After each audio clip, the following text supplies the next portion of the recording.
जय हिंद दोस्तों, बहुत बहुत स्वागत करता हूं मैं अपने YouTube channel true soldiers traders में। जो मेरे भाई आज नए चैनल पे आए हैं, चैनल को सब्सक्राइब कीजिएगा, पूरा वीडियो लास्ट तक देखिएगा। टेलीग्राम का लिंक डिस्क्रिप्शन के अंदर है, लीजिए, ज्वाइन हो जाइए। दोस्तों ये फ्री सुविधा है, कोई भी यहाँ पे चार्जेस नहीं है। मैं यहाँ पे ETF में स्विंग ट्रेड करता हूँ और अपने लेवल बेस जो है बाइंग करता हूँ। दोस्तों आज बाइंग हुई है हमारी और सेल भी हुआ है।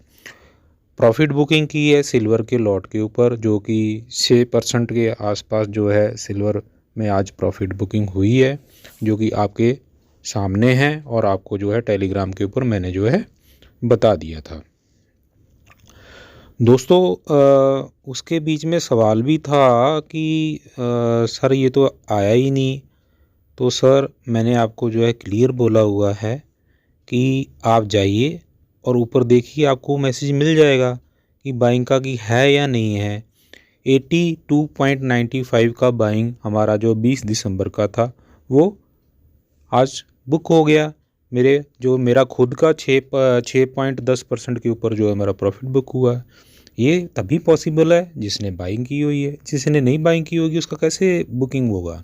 ठीक है ना। तो मैं नहीं समझता हूँ कि यहाँ पे कुछ आपको छुपाने वाली बात है। सब क्रिस्टल क्लियर आपको मैं पूरा क्लियर बताता हूँ। तो चलो कोई बात नहीं, कोई होता है ऐसा, बीच में आते हैं, कोई दिक्कत नहीं है, सबको लेके चलना है। उसके साथ आज जो है जैसे मैंने बोला कि एक सेल किया है, 3 बाइंग की है हमने। 3 बाइंगें जो मैंने की हैं उसके अंदर एमओ डिफेंस के अंदर बाइंग की है, एमओ रियल्टी 2 बार बाइंग किया है आज मैंने, और बैंक 20 को बाइंग किया है। 3 बाइंग जो हुई हैं ये कोई नई बाइंग नहीं है, ये मेरी पहले की होल्डिंग के अंदर मैंने जो है उसमें अपना जो है SIP कह लो, टॉपअप कह लो, कुछ भी कह लो, ऐड ऑन कर लिया है। इससे क्या होगा, मेरी जो है प्रीवियस जो रेट मेरे बाइंग के हैं वो कम होंगे, जिसको हम एवरेजिंग भी बोल देते हैं।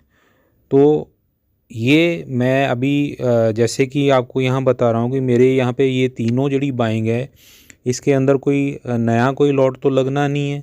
ये सारे ही ऑलरेडी मेरे पास जो है बाइंग के अंदर जो है पोर्टफोलियो के अंदर है, उसके अंदर मैंने जो है अपना टॉपअप किया हुआ है। तो दोस्तों जैसी मार्केट चल रही है वैसा ही हमें चलना पड़ेगा। तो पहले बात करते हैं निफ्टी के ऊपर। मैं मार्केट के ऊपर थोड़ा चर्चा कर लेता हूं, और थोड़ा सा जो डर बैठा है वो हो सकता है मैं आपके अंदर से निकालने की कोशिश करूं, क्योंकि ये कोई आज नई बात नहीं हुई है, इससे पहले भी कई बार हुआ है। तो बैक टेस्ट भी करेंगे और आपको दिखाने की कोशिश करूंगा कि कब कब क्या क्या हुआ है। एक कोविड को छोड़ के, कोविड में एक जो है 40%, 30 या 39% की गिरावट थी, उसको हम कंसीडर नहीं करेंगे। नॉर्मल जो हमारा जो है इस 10 साल का, जो 11 साल का जो हमारा कार्यकाल है बीजेपी गवर्नमेंट का, उसकी ही चर्चा करेंगे, पीछे और भी नहीं जाएंगे। हम सिर्फ इसी के ऊपर ही रहेंगे कि यहाँ से और कितना गिर सकता है और क्या संभावना बन सकती है।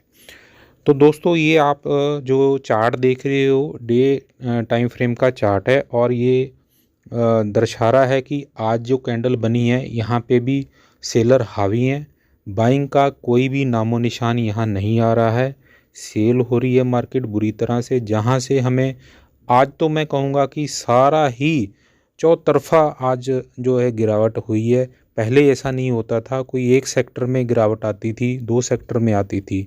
आज सभी लहू लुहान हो रखे हैं।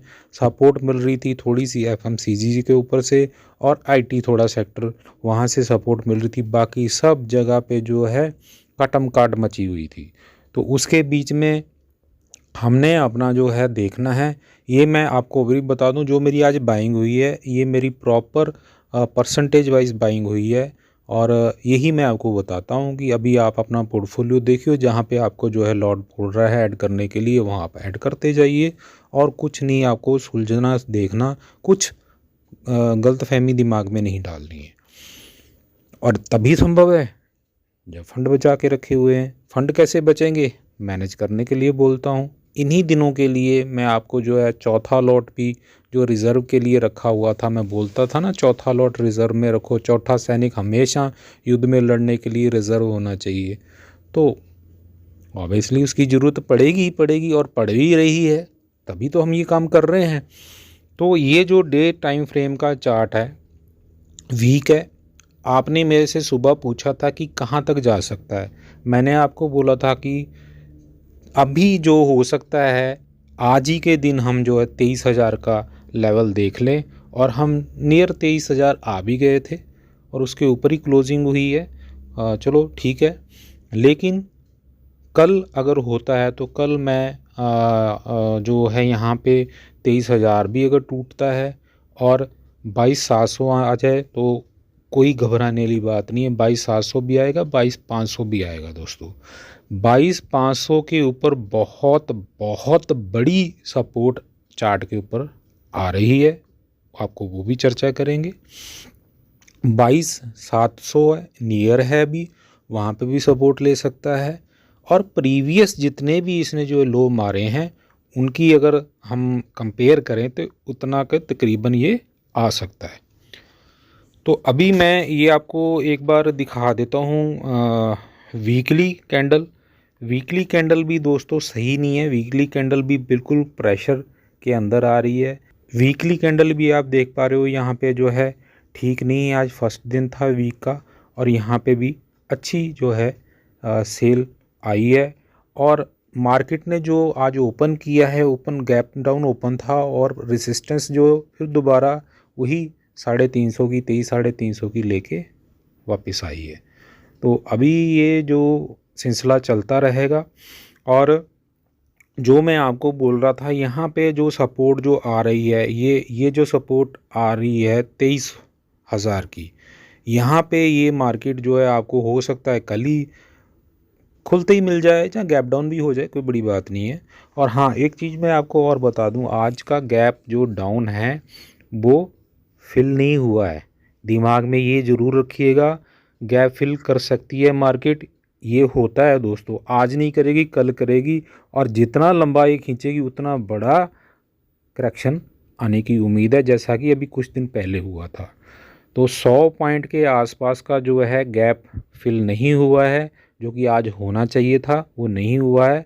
मे भी कल हो सकता है, नहीं तो आने वाले दिन में भी हो सकता है, तो उसको भी भूलना नहीं है। फिर भी हम नीचे की बात करेंगे, आज बिल्कुल नीचे की बात करेंगे। आप न जानना चाहते हो कि नीचे हम कहाँ तक आ सकते हैं, तो वही बात करेंगे। तो दोस्तों यहाँ पे जो है अगर 23,000 टूटता है तो नेक्स्ट जो मैं आपको बोल रहा हूँ 23,000 टूटता है तो ये एक सपोर्ट निकल के आ रही है 22,700 की। 22,700 के बाद जो है एक सपोर्ट जो निकल के आती है, ये मैं आपको दिखा रहा हूँ, ये वाली जो कि बहुत तगड़ी सपोर्ट है। ये सपोर्ट है 22,500 की, और यहाँ पे मार्केट ने सपोर्ट ले ही लेनी है, चाहे कुछ भी हो जाए। ये यहाँ पे बिल्कुल स्ट्रगल होगी, बायर एंड सेलर के बीच में बहुत ज़्यादा खिंचमकाच होगी। और मेरा मानना है अगर मैं प्रीवियस एनालिसिस करूँ चार्ट के, तो यहाँ पे एक सपोर्ट बन के उभरेगी। हो सकता है 23,000 से ही रिवर्सल आ जाए, ये भी मुमकिन है दोस्तों। तो आगे मैं आपको एक चीज़ और दिखाना चाहूँगा कि आप जानना चाहोगे कि अभी हुआ क्या है, कि कितने के परसेंट हम अपने जो हिस्टोरिकल हाई से नीचे आए हुए हैं, ये भी तो जानना बनता है ना दोस्तों। तो ये भी आपके सामने ही है, कोई दिक्कत नहीं है, वो सारा हम एनालिसिस करेंगे। ये जो है हमारा हाई है, ठीक है दोस्तों। और हम कितने डाउन आए हैं, आज की मैं अगर डाउन की बात करूं तो आज का दिन तक हम जो है लगभग 12% डाउन है दोस्तों। ये जो मैं आंकड़े आपको दे रहा हूँ ना परसेंट वाइज, ये भी ध्यान रखिएगा, कोई सिलसिला बैक टेस्ट की तरफ बढ़ने वाला है। अभी लेटेस्ट मार्केट का 2024 का हाई और अभी लेटेस्ट मार्केट की पहली गिरावट जनवरी के बीच में 12% का आपको अंतर मिल गया दोस्तों, कि हमने हाई से 12% नीचे डाल दिया है। आप इसको 12% ही मान के चलो। उसके बाद हम देखते हैं कि आगे ऐसा सिनेरियो कहाँ आया है, वो भी बनता है, देखना बनता है ना। तो उसके ऊपर भी चलते हैं दोस्तों, ज़्यादा दूर नहीं है, ये सब मैं आपको दिखाता हुआ चलूँगा आपको। ये एक छोटी करेक्शन थी जो यहाँ पे आप देख रहे हो 6.25% की। ये करेक्शन आई है दोस्तों 2023 अक्टूबर के अंदर। और उसके बाद जो है अगर आप सिमिलर एक करेक्शन देखोगे यहाँ पे जो देखोगे, ये भी 2023 की करेक्शन है जो कि आई है मार्च के अंदर। ये भी 11% की है दोस्तों, 11.25% की। अब आप नोट करते जाइएगा, पहले वाली छोड़ दीजिए, ठीक है, 7%, 7.25% वाली इग्नोर कर दीजिए। इसको देखिए आप, ये आ गई आपकी अभी सेकंड गिरावट जो लगभग 11.25% की है। उसके बाद अगर मैं फिर बात करूं, यहाँ पे इसको भी 7.5 वाली को छोड़ दीजिए, यहाँ आप दर्शन कीजिए अभी 17% वाली गिरावट को। और ये दोस्तों गिरावट है 17.5 वाली लगभग, अगर मैं यहाँ लेके देखूं तो ये जून 22 की है, ठीक है दोस्तों। अगर उसके बाद मैं अगर बात करूँ अगली गिरावट की, तो ये है 14.5% की। और ये भी कोई ज़्यादा दूर नहीं है इसी के, ये मार्च 2022 की है, यानी कि 22 की भी यही है। और आगे देखोगे आप तो ये भी जो है आपको मिलेगी 21 दिसंबर की। थोड़ा मैं और थोड़ा यहाँ कर देता हूँ, आपको इजी होगा देखने में। ये देखिए 2021 दिसंबर की, ये भी जो है कितनी है, आप अगर नंबर देख पा रहे होगे, हाँ अभी क्लियर हुआ है, 12.5% की। आप देखिए 12.5, 12, 11.25 सेम चल रहा है ना दोस्तों। और अभी आगे और मैं आपको लेके जाऊं पीछे की तरफ, तो इसको भी आप कंसीडर मत करो, ये भी जो है 10% की है। छोड़ो कोई बात नहीं, हम 10% से तो नीचे आ ही गए हैं ना। हम 12-11 के आसपास ही चेक करेंगे कि हमने जो है क्या किया है। हिस्ट्री हमेशा बताती, ये दोस्तों कोविड का है, इसको छोड़ दो, मैं आपको बोल रहा हूँ ना, कोविड की बात नहीं करेंगे हम।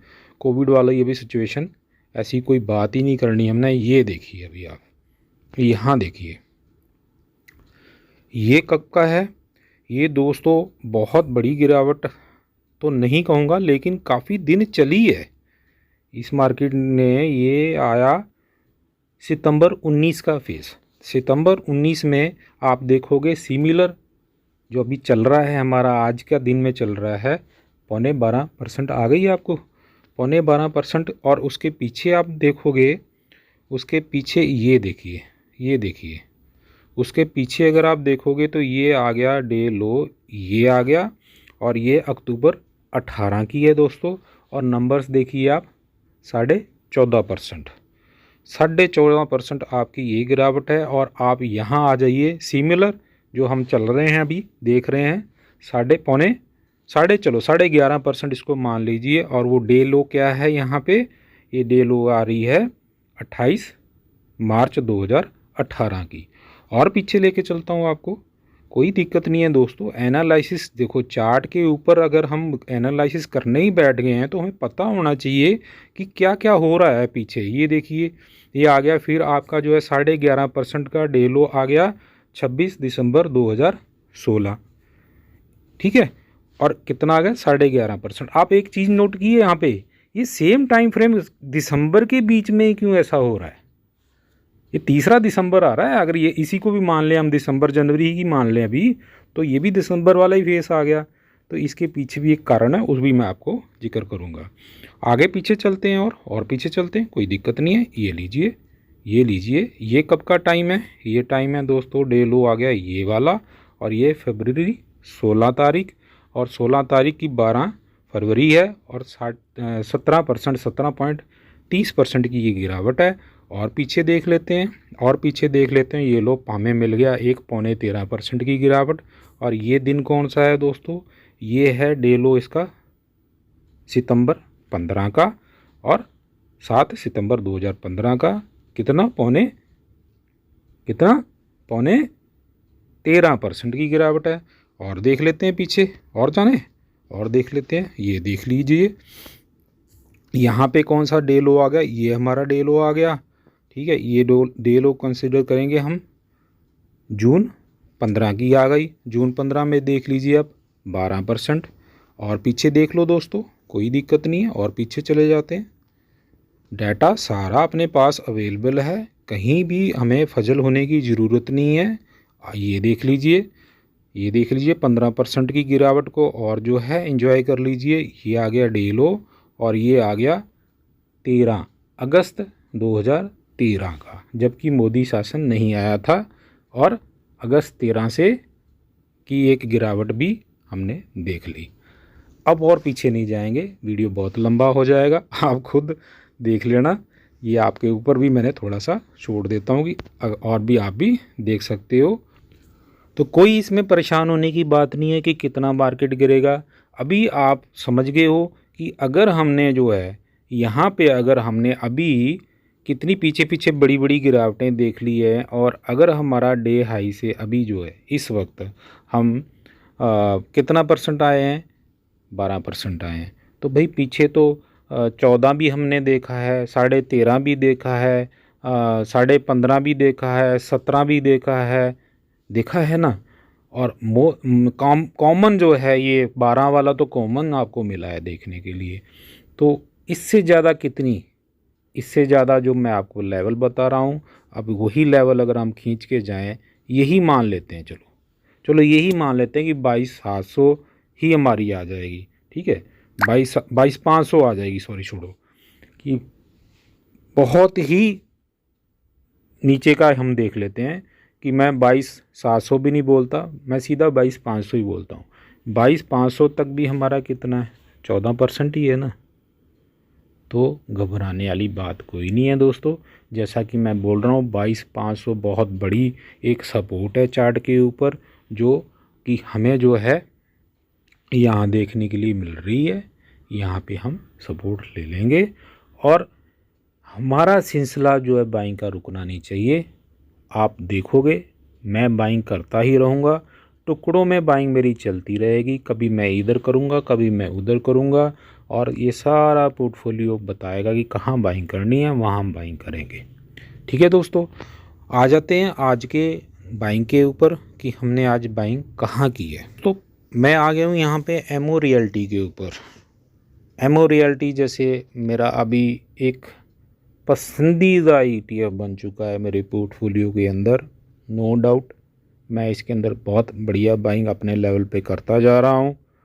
और किस लिए कर रहा हूँ, मैं हर बार आपको बोल रहा हूँ कि मैं यहाँ से कुछ इसके हक में कोई जो न्यूज़ आ जाए उसी का वेट कर रहा हूँ। और आप देख पा रहे होगे एमओ रियल्टी अपने टॉप से, यानी कि हिस्टोरिकल हाई से आज का दिन ये 22% नीचे है। तो क्या मेरा पोर्टफोलियो 22% नीचे है? नहीं है। क्यों? क्योंकि हमने इसके अंदर प्रॉफिट बुकिंग भी की है। आपको मालूम है मेरा यहाँ पे अभी इसके अंदर 12 या 13% पोर्टफोलियो डाउन है। ऑलरेडी हमने जो है इसके अंदर 10% नीचे अपनी बाइंग शुरू की हुई है। मैं देखो दोस्तों, आपका नहीं बोल सकता, आपने अगर ऊपर बाइंग की है तो मैं आपका नहीं बोल सकता, मैं अपना कह रहा हूँ। मेरे पास अभी भी इसके अंदर गुंजाइश है। मैं 88 तक इसको अगर मिल गया तो मैं लास्ट बढ़िया बाइंग करके इसको छोड़ दूंगा। उसमें हो सकता है उसके बाद मैं बाइंग ना करूं, और हो सकता है कल 88 का लेवल भी मुझे मिल जाए। 88 के बीच के अंदर जो है मैं अपनी बाइंग, लास्ट बाइंग इसको जो मेरा रह गया, इसका जो योगदान इसको देने का लास्ट बाइंग होगी। उसके बाद वेट एंड वॉच वाला सिलसिला इसके ऊपर मैं बनाऊंगा, क्योंकि इसके अंदर मैंने जितना बाइंग करना था मैंने बाइंग अपना कर लिया है।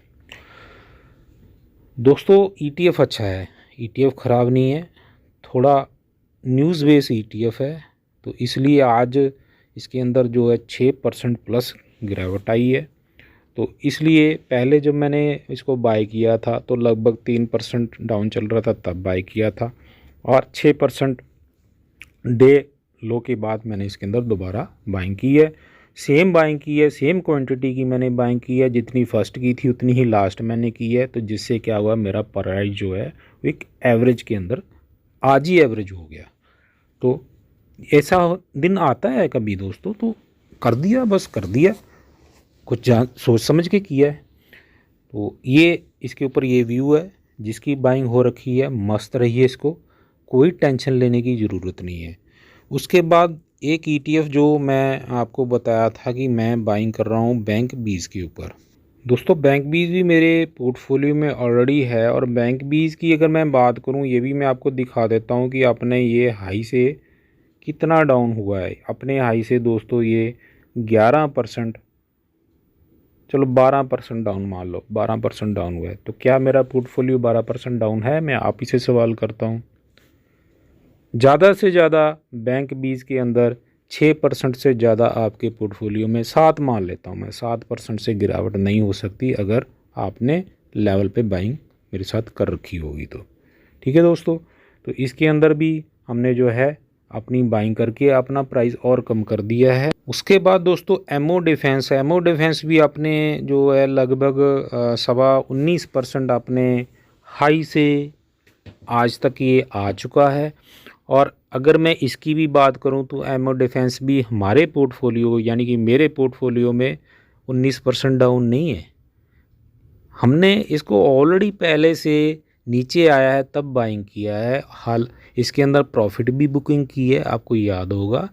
अभी जो इसके अंदर आज की गिरावट 6% प्लस आई है, तो कोई दिक्कत नहीं है। आपको पता होगा कि ये जो चाहे CPSE हो, चाहे एमओ रियल्टी हो, चाहे एमओ डिफेंस हो, डिफेंस सेक्टर के शेयर काफ़ी ज़्यादा बढ़ चुके थे। और अगर प्रॉफिट बुकिंग आनी थी यहाँ पे इस बार जो है इन्हीं सेक्टरों में आनी थी, और स्मॉल कैप मिड कैप में भी आनी थी। अभी IT सेक्टर मैं बोल रहा हूँ, हो सकता है कल IT का ही दिन हो, ये भी हो सकता है। IT और FMCG का दिन शायद कल निकल आए, ये अच्छी बात है। कहीं कहीं दो इधर उधर से जो हो रहा है ना, ये भी हमारे लिए अच्छी बात है। तो ये भी देखना पड़ेगा। यहाँ पे अगर इसके अंदर कोई ऐसी खबर आई है, अभी तक तो मुझे कोई ऐसी खबर मिली नहीं है। बजट भी है दोस्तों, और सबसे बड़ा मैं आपको यही बोल रहा हूँ कि डॉलर बहुत ज़्यादा, US डॉलर इंडेक्स जो है बहुत ज़्यादा बढ़ चुका है। और अभी तक कोई ऐसा जो डिसीजन नहीं आया है गवर्नमेंट की तरफ से कि कहीं पे कुछ ना कुछ ब्रेक लगे। अभी एज़ इट इज़ चल रहा है, कुछ ऐसा न्यूज़ नहीं आई है।